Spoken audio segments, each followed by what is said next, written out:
آپ جانتے ہیں کوئی بھی انسان سرخرو اگر ہونا چاہتا ہے تو آسانی سرخرو نہیں ہوتا ہے، جیسا کہ شاعر نے کہا بھی ہے، کیا کہا ہے؟ سرخرو ہوتا ہے انسان ٹھوکریں کھانے کے بعد، رنگ لاتی ہے نا پتھر سے گھس جانے کے بعد، سرخرو ہوتا ہے انسان ٹھوکریں کھانے کے بعد، بہت سارے مراحل سے گزرنے کے بعد ہی جو ہے انسان کامیاب و کامران ہوتا ہے اور اس کی منزل کو طے کرتے ہوئے اپنی منتہا تک پہنچتا ہے اور مقصد میں کامیاب و کامران ہوتا ہے۔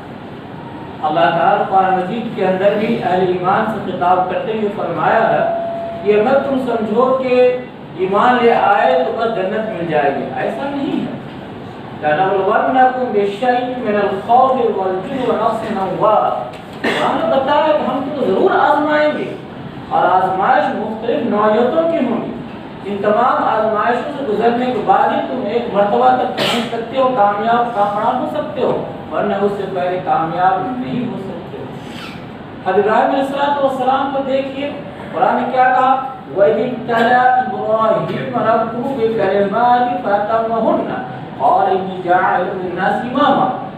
سب سے پہلے اللہ تعالیٰ نے حضرت ابراہیم علیہ السلام کا امتحان لیا، آزمایا، جب اس آزمائش پورے طور پر اتر گئے تو اس کے بعد اللہ تعالیٰ نے خوشخبری سنائی اور ایک بڑا درجہ دیا اور فرمایا انی جاعل للناس اماما، امامت کا منصب عطا فرمایا۔ آپ جانتے ہیں انبیاء کرام علیہ السلام کو نبوت ملنے سے پہلے ان کو نبوت دینے کے لیے ان کو تیار کیا جاتا ہے۔ 40 سال پر عام کو نبوت ملی ہے، اس سے پہلے انبیاء کرام علیہ السلام کو مختلف حالات سے گزار کر کے باضابطہ تیار کیا جاتا ہے، اس کے بعد نبوت دی جاتی ہے۔ تیار کیا جاتا ہے تاکہ وہ نبوت کی منصب پر فائز ہوں اور نبوت کی منصب کے اہل بن سکیں، تاکہ اس منصب بروکار لا سکیں۔ تو اس اعتبار سے آپ دیکھیے، اگر آپ ترقی کرنا چاہتے ہیں، آپ خود بھی آگے بڑھنا چاہتے ہیں، یہ مت سمجھیے کہ ہمارے لیے راستے میں پھول بچھائے جائیں گے اور کانٹے بالکل نہیں ہوں گے، یہ تو آپ ذہن سے نکال دیجیے، یہ تو کبھی ایسا ہو سکتا نہیں، ویسا نہیں ہو سکتا۔ تو ہمیں پہلے ذہن میں بسا لینا چاہیے، ہمیں یہ کام کرنے ہیں، جس طرح کی مشکلات آئیں گے ان مشکلات کو پاٹتے ہوئے آگے ہمیں بڑھنا ہے۔ قرآن نے کہا وَأَنْتُمُ الْأَعْلَوْنَ إِن كُنتُم مُؤْمِنِينَ، تم ہی سر بلند رہو گے۔ ایک شرط کیا لگائی؟ بشرطے کہ تم لوگ اچھی طرح سے کامل مکمل مومن ہو، تو وہ کہ ایمان کے تقاضے کو ہم پورا کریں گے تب جا کر ہم سر بلند رہیں گے۔ اب اس کی تفصیل میں بہت ساری باتیں ہیں، اس کی تفصیل میں حکومت بھی آتی ہے کہ حکومت کی بات بھی تمہارے ہاتھ میں ہو سکتی ہے بشرطے کہ ان کنتم مومنین۔ تو آئیے اسی بنیاد پر ہم آگے بڑھتے ہیں اور ہم دیکھتے ہیں کہ قرآن نے ایک مقام پر یہ بھی کہا، ظاہر سی بات ہے انتم العالون کہ ان کنتم مومنین قرآن نے کہا ہے، اور دوسرے مقام پر بھی کامیابی کے لیے قرآن نے یہ کہا وَعِدُّوا لَهُم مَا اسْتَطَعْتُم مِّن قُوَّةٍ، جتنا تم کر سکتے ہو اتنا کرو اور تیاری کرو۔ قرآن نے لفظ من قوت قوت لفظ استعمال کیا جو نکرہ ہے، اور نکرہ عموم پر دلالت کرتا ہے۔ اس کا مطلب یہ ہوا کہ وہ قوت مختلف نوع کی ہو سکتی ہے، وہ طاقت مختلف نوع کی ہو سکتی ہے۔ اگر الیکشن کا موقع ہے تو طاقت ووٹ کی طاقت بھی ہو سکتی ہے، وہ طاقت موقع محل کے اعتبار سے مختلف ہو سکتی ہے۔ اس موقع سے ہم اس منزل تک پہنچنا چاہتے ہیں، جس مقصد کو حاصل کرنا چاہتے ہیں، اس مقصد کے حصول کے لیے ہمیں تیاری کرنی پڑے گی، اس طرح کی طاقتوں کو بروکار لانا پڑے گا، اس طرح کے اسباب ہمیں اختیار کرنے پڑیں گے، تبھی جا کر ہم کامیاب ہو سکتے ہیں، ورنہ ہم کامیاب نہیں ہو سکتے ہیں۔ اس میں کوئی شک نہیں ہے، ہمارے اندر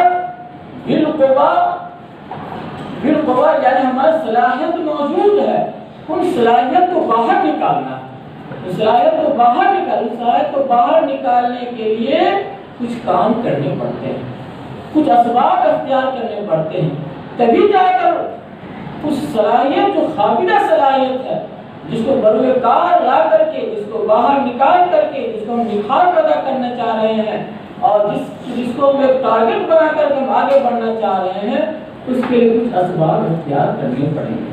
یہ تو اللہ تعالیٰ نے مجھے ڈھانچہ بنایا ہے، سارے اعضاء بالکل مناسب انداز میں موجود ہیں، ہماری صلاحیت بھی موجود ہے، لیکن اس صلاحیت کو آگے بڑھانے کے لیے کچھ اسباب ہیں۔ وہ اسباب و عوامل کو اللہ تعالیٰ نے اس کائنات میں لکھے دیے ہیں، جن اسباب و عوامل کو تلاش کر کے ہمیں لینے اختیار کرنے، تبھی جا کر آگے بڑھ سکتے ہیں، ورنہ ہم آگے نہیں بڑھ سکتے۔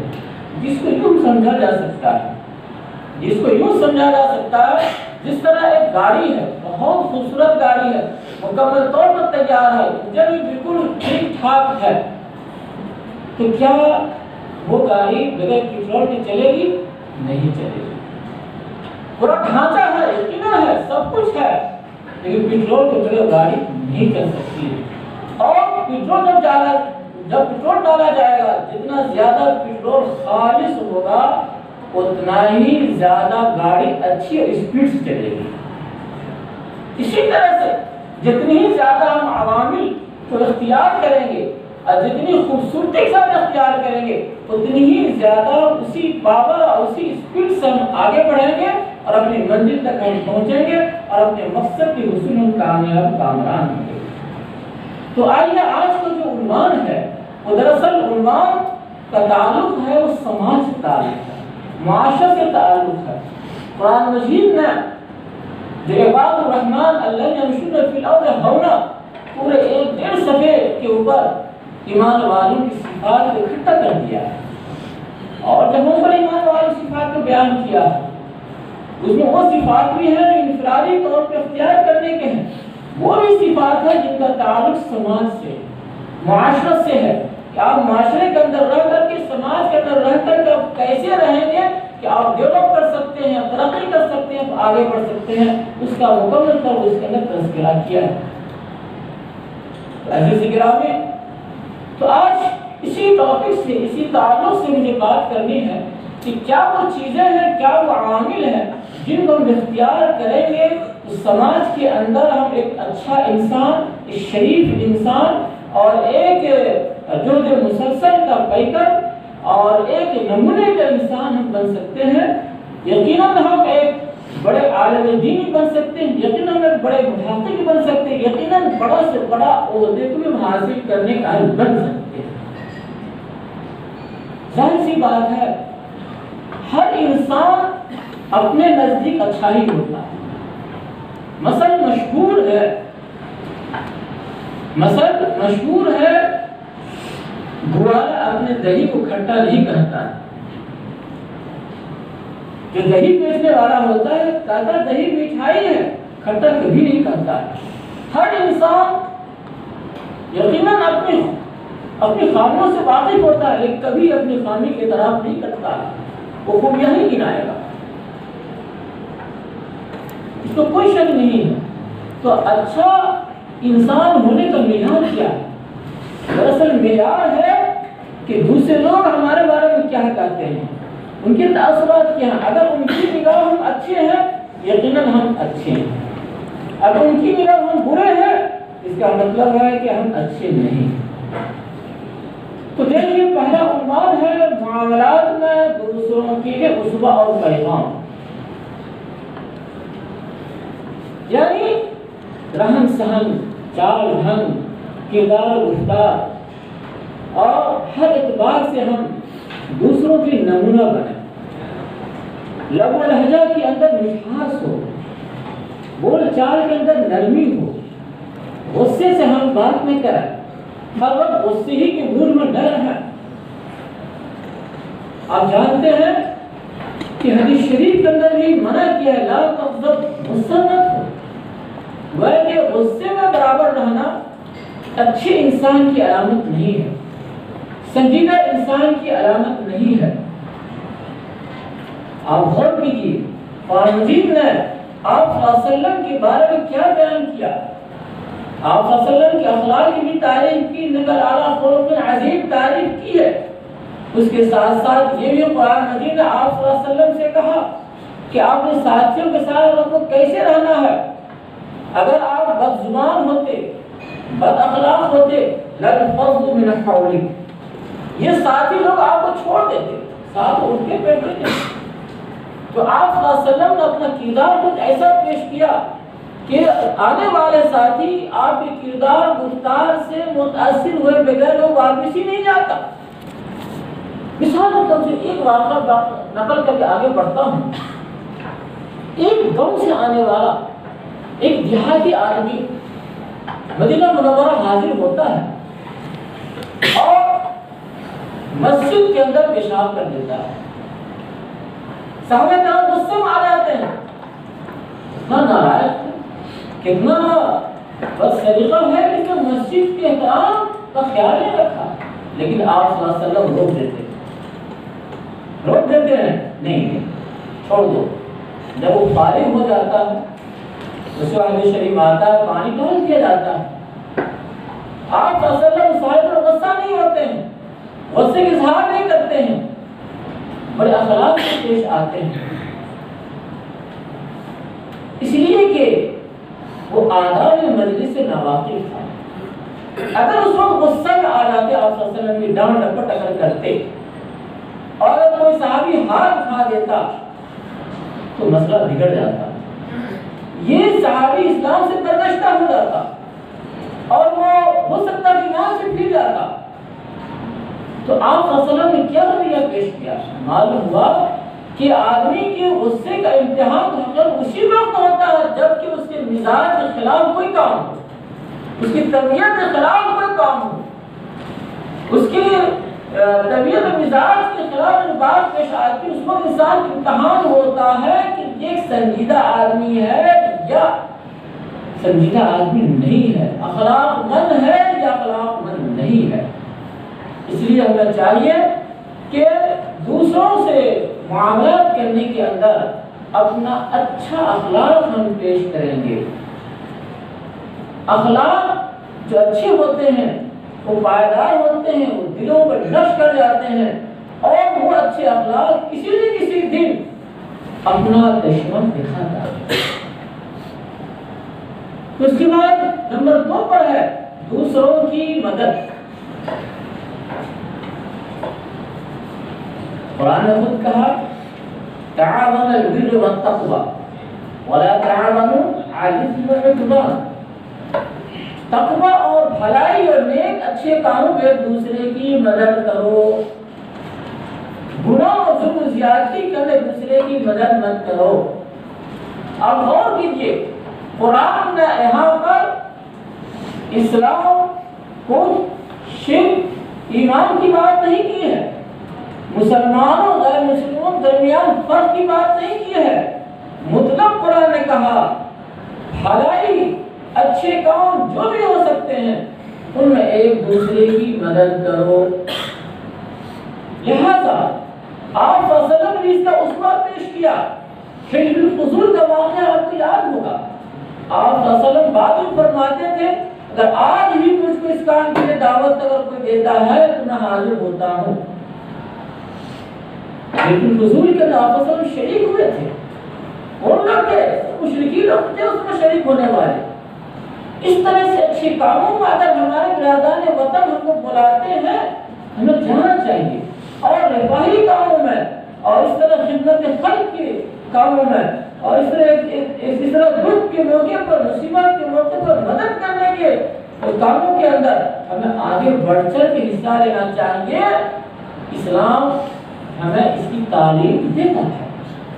تو دوسروں کی مدد میں خلاصہ کلام یہ ہوا، خواہ اپنے مسلمان بھائی ہو یا غیر ہو، ان کے ساتھ تعاون کا معاملہ کرنا ہے، اس کا بڑا اچھا اثر پڑتا ہے۔ آپ کا مقام اونچا ہوگا، نیچا نہیں ہوگا، آپ کا مقام اونچا ہوگا، نیچا نہیں ہوگا۔ اگر آپ نے ایک موقع سے برادر وطن کا کوئی چھوٹا بچہ سڑک کے اوپر آ گیا، میرے کچیلے کی حالت میں ہے اور بدن کا کپڑا پھٹا پڑا ہے، لیکن وہ پریشان حال ہے، اب یقین کریں آگے بڑھ کر اس کو اٹھا لیتے ہیں اور اس کے ساتھ اگر خیرخواہانہ معاملہ کرتے ہیں، اس کا اتنا اچھا اثر پڑے گا کہ آپ سوچ نہیں سکتے۔ سا عمل آپ کا قبول ہو جائے جس کی وجہ سے اللہ تعالیٰ آپ کو اپنی منزل تک پہنچا دے، آپ کے مقصد میں آپ کو کامیاب کر دے۔ اس بنیاد پر ہمیں چاہیے کہ مدد کا مزاج بنائیں، مدد کرنے کا اپنا ایک مزاج بنائیں، اور اس میں کوئی امتیاز اور تفریق کو راہ نہ دیں۔ اس کے بعد جو ہے نمبر 3، اعتراف خطا، یعنی اپنی غلطیوں کا اعتراف اور اس کے ازالے کی کوشش۔ یہ بڑا اہم موڑ ہوتا ہے۔ انسان کے دل میں جو چھپا ہوا شیطان ہوتا ہے وہ کبھی انسان کو اپنی غلطی ماننے کے لیے دیتا نہیں، یعنی سر کٹ جائے گا یا سر جھکائے گا نہیں۔ حالانکہ غلطی ہوئی ہے، معلوم ہے، لیکن پھر بھی جلدی اعتراف انسان کرتا نہیں۔ یہ مزاج نہیں ہونا چاہیے۔ اس لیے کہ جب غلطی واضح ہو گئی، سمجھ میں آ گئی، تو غلطی کے اعتراف کرنے میں لگتا کیا ہے؟ اس سے انسان چھوٹا نہیں ہوتا ہے، خواہ وہ علم کے میدان میں ہو یا دنیا کے میدان میں ہو یا دین کے میدان میں ہو، کسی بھی شعبہ زندگی کی بات ہو، ہر جگہ انسان اپنی غلطی کا اعتراف کر لیتا ہے۔ آپ یقین جانیے، غلطی کا اعتراف کرنے کا مطلب ہوا ایک زنا اس کی ترقی ہو گئی، ایک زنا اس کی ترقی ہو گئی۔ اس لیے کہ جب غلطی کا اعتراف کرے گا، اس کو احساس ہوگا تو اس کی ازالے کی کوشش کرے گا۔ اگر اس کو اپنی غلطی کا اعتراف نہیں ہوگا تو ازالے کی کوشش کرے گا ہی نہیں۔ ایک وہ انسان جو گنہگار ہے، گناہ کرتا ہے، اس کو احساس ہے یہ گناہ ہے، تو کل جا کر اس کو اسے توبہ کی توفیق مل جائے گی۔ ایک انسان گناہ کو گناہ نہیں سمجھتا، ثواب کا کام سمجھ کے کرتا ہے، اس کو توبہ کی توفیق نہیں مل سکتی، توبہ کی توفیق نہیں مل سکتی ہے۔ تو یہ بڑا اہم مسئلہ ہے۔ انسان کے سامنے اپنی غلطی واضح ہو جائے تو اس کے اعتراف کرنے میں کوئی حرج کی بات نہیں ہے۔ اب ظاہر سی بات ہے، انسان کا نفس تو انکار کرتا ہے، اپنی غلطی کو آدمی معلوم کرے تو کیسے کرے؟ بسا اوقات ہوتا ہے کہ انسان سے غلطی ہوتی ہے، چوک ہوتی ہے، لیکن اس کا احساس نہیں ہو پاتا ہے۔ اگر ہم سے غلطی ہو رہی ہے، کچھ چوک ہو رہی ہے، ہم کیسے معلوم کریں گے کہ میں غلط راستے پر چل رہا ہوں یا میرا نظریہ غلط ہے، میرا طریقہ صحیح نہیں ہے؟ یہ کیسے معلوم ہوگا؟ اگر اس کو معلوم کرنا چاہ رہے ہیں تو جو آپ کے حاسدین ان کو تلاش کیجیے۔ میرے حاسدین کون کون ہیں؟ آپ کے ناقدین کون کون ہیں؟ آپ کے خلاف نقد کرنے والے کون کو تلاش کیجیے۔ ان سے معلوم ہوگا کہ آپ کی غلطیاں کیا۔ ہو سکتا ہے کہ آپ کے حاسدین آپ کی غلطیوں کو گنانے میں کچھ مبالغے سے کام کریں، ہو سکتا ہے کہ کچھ مسئلہ لگا کر کچھ مبالغے سے بیان کریں، آپ کے خلاف نقد کرنے والے ہو سکتا ہے کچھ اضافی سے نقل کرے، لیکن سنجیدگی سے اس کو لیجیے اور پھر غور کیجیے واقعی میں ہم سے کچھ چوک ہو رہی ہے، کچھ غلطیاں ہو رہی ہے، کچھ غلطیوں کے ازالے کی ہم کوشش کریں۔ امام غزالی رحمۃ اللہ علیہ نے احیاء علوم الدین کے اندر محاسبہ نفس کے تعلق سے، اصلاح نفس کے تعلق سے کچھ صورتیں بیان کی ہیں۔ ان میں سے ایک صورت یہ بھی ہے کہ انسان اپنے دشمنوں، اپنے مخالفوں، اپنے ناقدوں کی نفس سے فائدہ اٹھائے، بلکہ ان کو احسان مند سمجھے اور جو وہ بیان کر رہے ہیں ان کو احسان مند سمجھتے ہوئے اپنی غلطیوں کو قبول کرتے ہوئے اس کے ازالے کی کوشش کر سکتا ہے، اپنے آپ کو نکھار سکتا ہے، تاکہ آئندہ ہم سے ایسی غلطیاں نہ ہوں تو ہم اپنے آپ کو جب ان غلطیوں سے بچائیں گے تو ہم آگے بڑھیں گے۔ اگر آپ کے ساتھ کوئی مخلص دوست ہے، وہ آپ کی رہنمائی کرتا ہے، المؤمن مرآۃ للمؤمن، ایک مومن ایک مومن کے لیے آئینہ ہوتا ہے، اس حیثیت سے کوئی آپ کا مخلص دوست ہے جو آپ کی غلطیوں کی نشاندہی کرے، نشاندہی قبول کیجیے اور آپ اپنی غلطیوں کو دور کر کے اور اس کی تلافی کی کوشش کیجیے اور آگے بڑھ سکتے ہیں۔ بلکہ ایسے کو دوست بنانا چاہیے۔ تو بہرحال بتانا یہ ہے کہ آدمی کو واقعی میں اگر اپنے اندر کچھ کمیاں ہیں یقیناً کمیوں قبول کر کے جب قبول کرے گا تو دور کرنے کی کوشش کرے گا، تو قبول کرنے کا مزاج بنانا ضروری ہے۔ حضرت عمر رضی اللہ تعالی عنہ کا قول ہے، رحم اللہ عبدا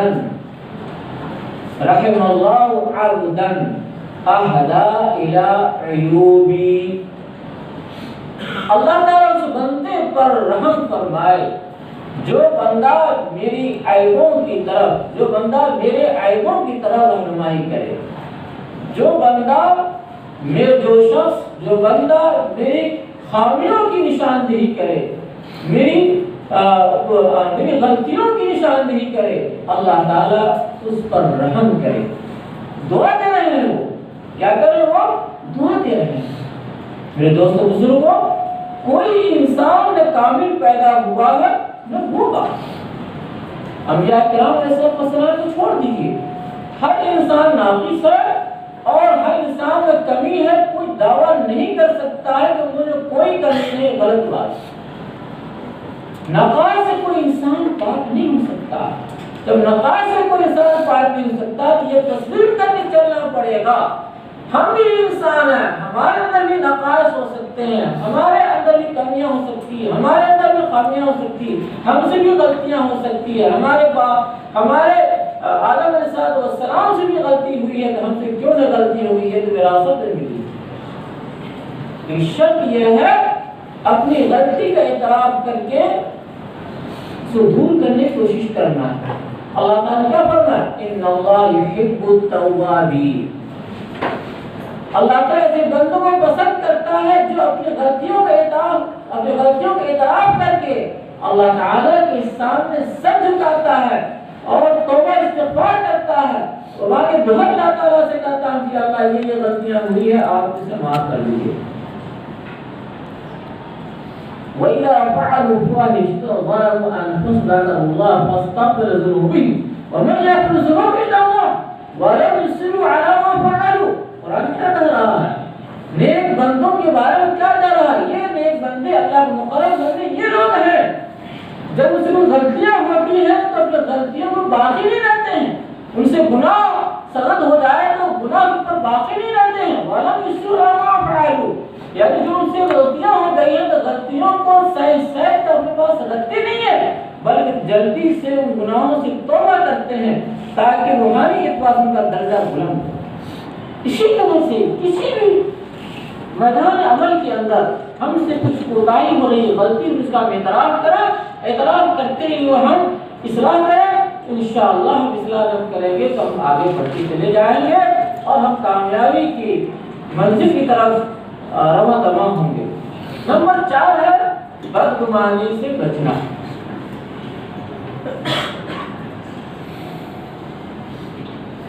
انسان دوسروں کے بارے میں جو بدگمانی کرنے لگتا ہے اس سے تعلقات خراب ہوتے ہیں۔ جب دوسرے کو معلوم ہوتا ہے کہ فلاں آدمی میرے بارے میں یہ گمان کر رہا ہے، یہ برا گمان رکھتا ہے، تو اس کے دل کے اندر ایک کدورت پیدا ہوتی ہے اور دوری پیدا ہوتی ہے، نفرت پیدا ہوتی ہے۔ اس لیے اپنے آپ کو بدگمانی سے بچانا بھی ضروری ہے۔ اس لیے وہ بدگمانی مبتلا ہوں گے تو اس کا مطلب کیا ہوا؟ آپ ٹینشن میں پڑیں گے، ذہنی تناؤ مبتلا ہوں گے، آپ خود اپنے تئیں پریشان ہوں گے، جس کی وجہ سے آپ کا وقت ضائع ہوگا، جس کی وجہ سے آپ کی انرجی کہیں اور صرف ہوگی۔ وہ انرجی، وہ وقت، وہ ذہن مثبت کام میں جو آپ جس منزل کو متعین کیا ہے اس کی طرف بڑھنے کے لیے جو تیاریاں آپ کر رہے تھے اور جو کچھ کر رہے تھے اس میں کمی آئے گی، یعنی آپ کا سفر سست ہو جائے گا۔ اس لیے جہاں تک ممکن ہو اپنے آپ کو بدگمانی سے بچائیں۔ قرآن نے بھی تو کہا ہے ان بعض الظن اثم، خواہ مخواہ بدگمانی کیوں کرتے ہو؟ خواہ مخواہ بدگمانی کرنا یہ گناہ ہے، بدگمانی کرنا خواہ مخواہ گناہ، یہ بالکل درست اور صحیح نہیں ہے۔ بلکہ ہونا یہ چاہیے اگر کسی کا عمل یا کسی کے بارے میں کچھ بات اگر سامنے آ رہی ہے تو دفاع کی کوشش کرنی چاہیے، دفاع کی کوشش کرنی چاہیے، تعبیر کی کوشش کرنی چاہیے، یعنی اس کا صحیح محمل متعین کرنے کی کوشش کرنی چاہیے اور سننا چاہیے کہ یہ اس کا صحیح مطلب اس کا یہ ہوگا کہ بدگمانی خود بخود دور ہوگی۔ آدمی عام طور پر منفی سوچ رکھتا ہے، منفی سوچ کی وجہ سے بدگمانی میں اور بڑھتا چلا جاتا ہے۔ مثبت سوچ بنائیے، اور مثبت سوچ بنائے اسے صحیح تعبیر کرنے کی کوشش کیجیے۔ صحیح تعبیر کرنے کے قرآن نے بھی کہا ظُنُّ بِالْمُؤْمِنِ خَيْرًا، اہل ایمان کے ساتھ اچھا گمان رکھو، اہل ایمان کے ساتھ اچھا گمان رکھو، جب تک کہ قطعی دلیل سے یا کوئی مضبوط دلائل کے ذریعے سے یا مشاہدے کے ذریعے سے اس کے خلاف کھلا جب تک کہ نہ آ جائے، اس وقت تک کہ اپنے آپ کو بدگمانی سے بچاتے ہوئے صحیح اچھا گمان رکھو۔ فقہاء کرام نے بھی تو یہ بات کہی ہے، لا عبرۃ بالشک والوہم فی مقابلۃ الاستصحاب۔ استصحاب اسے کہتے ہیں جو پہلے سے حالت چلی ہوئی آ رہی ہے۔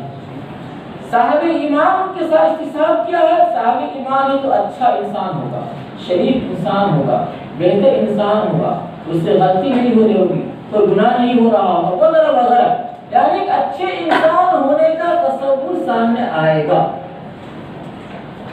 تو اچھے انسان تصور سامنے آئے گا تو بدگمانی سے اپنے آپ کو بچانا ہے، اور بدگمانی سے بچاتے ہوئے اس کے بارے میں اچھا خیال رکھنا ہے، جب تک کہ یقین کے ذریعے سے ثابت نہ ہو جائے کہ نہیں واقعی میں اس سے ایسی غلطی ہوئی ہے، واقعی مجھ سے ایسا ہوا ہے، اس وقت تک کہ ہم اس کے بارے میں بدگمانی قائم ہرگز نہ کریں۔ الیقین لا یزول بالشک، یقین استصحاب کے ذریعے سے ایک مومن ہونے کی بنیاد پر جو قائم ہے، اچھے انسان شریف انسان ہونے کا تصور ہے، وہ تصور باقی رہے جب تک کہ اس کے خلاف کوئی قطعی دلیل یقین کے ذریعے سے بات سامنے نہ آ جائے، اس وقت تک کہ ہم ان کے بارے میں بدگمانی ہرگز نہ کریں۔ اس کے بعد ہے نمبر 5، دوسروں کے پیچھے نہ پڑنا۔ یہ تو ہوا بدگمانی کرنا، اس سے پہلے بات۔ اس کے بعد ہے دوسروں کے پیچھے نہ پڑنا۔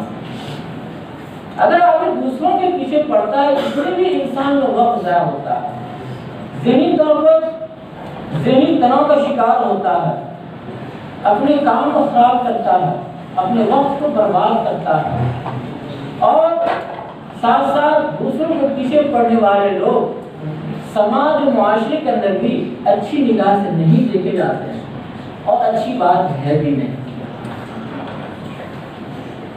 آپ دوسروں کے پیچھے پڑنے کا مطلب سمجھ چکے ہیں، تو کون کیا کرتا ہے اسے کیا مطلب لینا دینا ہم کو ہے؟ حسد کی جڑ یہی ہے، وہ ایسا کر رہا ہے، وہ ایسا ہو گیا، وہ ایسا ہو گیا، ایسا کیوں ہوا، ایسا کیوں؟ کیا ضرورت ہے آپ کو؟ آپ اپنے کام سے کام رکھنا ہے، جس مشن کو لے کر آپ چلے ہیں اس پر دھمسک نہیں، نہ دائیں دیکھنا ہے، نہ بائیں دیکھنا ہے، نہ پیچھے دیکھنا، آگے دیکھنا ہے۔ دیکھنا ہے تو وہی دیکھنا ہے جو ہمارے لیے مفید ہے، اس کو لے کر ہم آگے بڑھیں۔ اور آپ نے بھی کہا وَلَا تَقْفُ مَا لَيْسَ لَكَ بِهِ عِلْمٌ، وَلَا تَقْفُ مَا لَيْسَ لَكَ بِهِ عِلْمٌ۔ قرآن نے بھی بتایا کہ تم جو ہے خواہ مخواہ کہ جس کے بارے میں معلوم نہ ہو اس کے پیچھے مت پڑو۔ اس کے پیچھے اپنے آپ کو ڈالنا اور پڑھنا کیا ہے؟ اپنے آپ کو ایک طرح کے برباد کرنا ہے، اپنے وقت کو ضائع کرنا ہے۔ اس لیے بہرحال اپنے آپ کو اس سے بچانے کی ضرورت ہے۔ اس کے بعد دوسروں سے مشورہ کرنا، دوسروں سے مشورہ کرنا۔ یقیناً انسان خود بھی صاحب رائے ہوتا ہے، دانا بینا ہوتا ہے، لیکن بعض مواقع ایسے آ جاتے ہیں انسان سوچتا ہے کہ دوسروں سے مشورہ کرو۔ بسا اوقات انسان لاکھ دانا بینا ہونے کے باوجود، صاحب راہ ہونے کے باوجود صحیح فیصلہ اپنے بارے میں نہیں لے پاتا ہے، صحیح فیصلہ نہیں کر پاتا ہے۔ ایسے موقعوں پر ضرورت پڑتی ہے کہ دوسروں سے مشورہ ہے۔ آپ صلی اللہ علیہ وسلم نہیں تھے، آپ صلی اللہ علیہ وسلم مشورے کی ضرورت ہی نہیں تھی۔ آپ صلی اللہ علیہ وسلم پر ڈائریکٹ اللہ تعالیٰ کی طرف سے وحی نازل ہو رہی تھی، لیکن اس کے باوجود قرآن